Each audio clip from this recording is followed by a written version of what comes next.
Social study seventh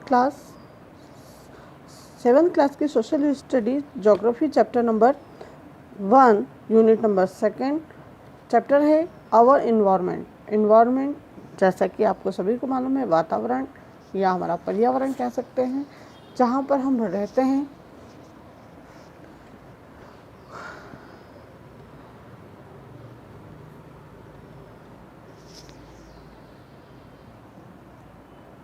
आप लोगों को क्लियर दिख रहा है?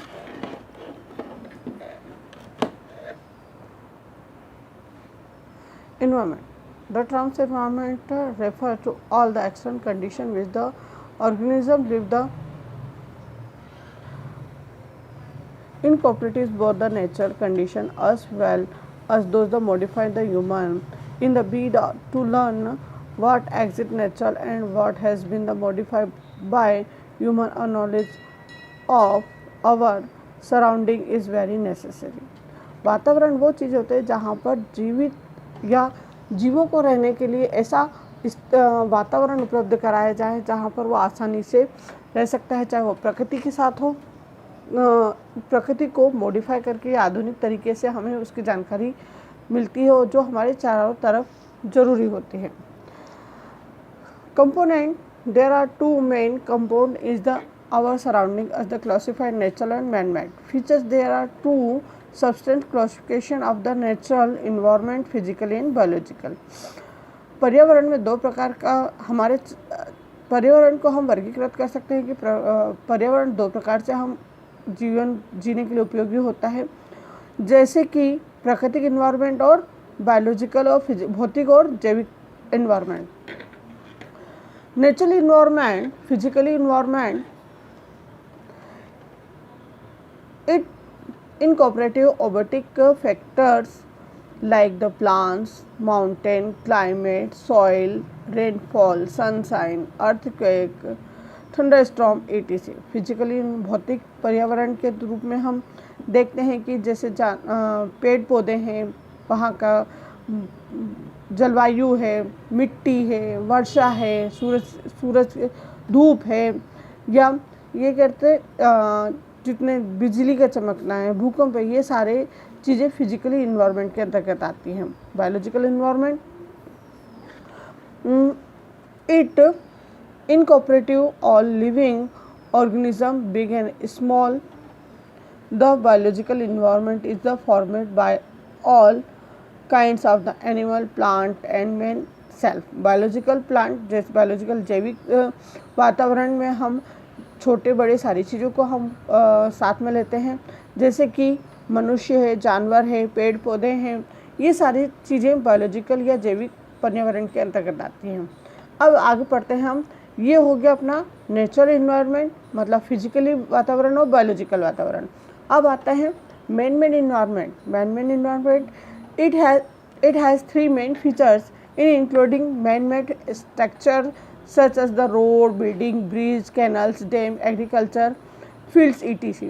मनुष्य के द्वारा बनाए गए तीन फीचर्स या तीन प्रकार के इन्वायरमेंट होते हैं, जैसे कि पहला है मनुष्य द्वारा बनाए गए स्ट्रक्चर तैयार करना, जैसे कि रोड है, बिल्डिंग है, ब्रिज है, ये सारी चीज़ें हमें पर्यावरण को रहने के लिए उपयोगी बनाता है। सेकेंड है it does not contain on living component, परंतु ये इसमें कोई भी चीज़ जीवित नहीं है या इसको जीवन में उपयोगी है परंतु ये जीवित नहीं है। It exist in the latest development of the physical environment. The for instance to building a house need a plot of land. ऐसे इन्वायरमेंट जो हमें बाहरी परिवेश में रहने के लिए उपयोगी होता है भौतिक तौर पे, जैसे कि ज़मीन का वो भाग जहाँ पर हम बिल्डिंग बनाते हैं, घर बनाते हैं, जो कि हमें रहने के लिए बहुत ज़रूरी होता है। पहले के जैसे कि हम जानते हैं कि पहले के ज़माने में लोग खुले में रहते थे, कहीं पे भी रहते थे, घुमक्कड़ वाली प्रवृत्ति के लोग रहते थे जो एक जगह से दूसरे स्थान पर आसानी से आ जा सकते थे। परंतु जैसे जैसे मनुष्य का तकनीकी विकास होता गया वैसे वैसे मनुष्य एक जगह पे स्थायी रहकर वहीं पे अपनी जीविका चलाने में विश्वास करता है। तो इस प्रकार मनुष्य जैसे ज़मीन लेता है, ज़मीन पे वो घर बनाता है, बिल्डिंग बनाता है और वहीं वहाँ ऐसा वातावरण ढूंढता है जहाँ पे उसे जीवन की आवश्यकताओं की सारी सुविधाएं आसानी से प्राप्त हो सके, चाहे वो प्राकृतिक इन्वायरमेंट हो या मैन मेड इन्वायरमेंट हो। The totally our environment hence compares to all the elements of our nature environment, including physical and biological. Environment को हम सभी एलिमेंट्स या सभी तत्वों को मिलाकर कह सकते हैं कि पर्यावरण, इन्वायरमेंट फिजिकली और जैविक तौर पे हम इसको आसानी से मनुष्य द्वारा ही ये इन्वायरमेंट को रहने के उपयोग बनाया जाता है। इन्हें एक latest development the natural environment. अभी हम देखेंगे प्रकृति हमें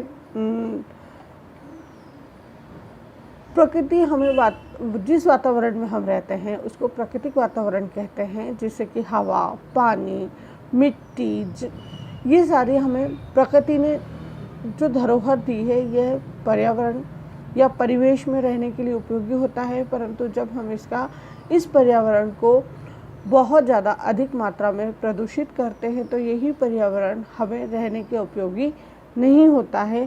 तो हम जितने से ज़्यादा अधिक हो सकता है तो हम पर्यावरण को स्वच्छ रख सकते हैं, या पर्यावरण, क्योंकि बिना पर्यावरण के जीना मनुष्य के लिए संभव नहीं है। पर्यावरण में चाहे वो मनुष्य उसका किस प्रकार से दोहन करता है या उसको किस प्रकार से उपयोग में लाता है, इसके बारे में हम अगले टॉपिक में पढ़ते हैं।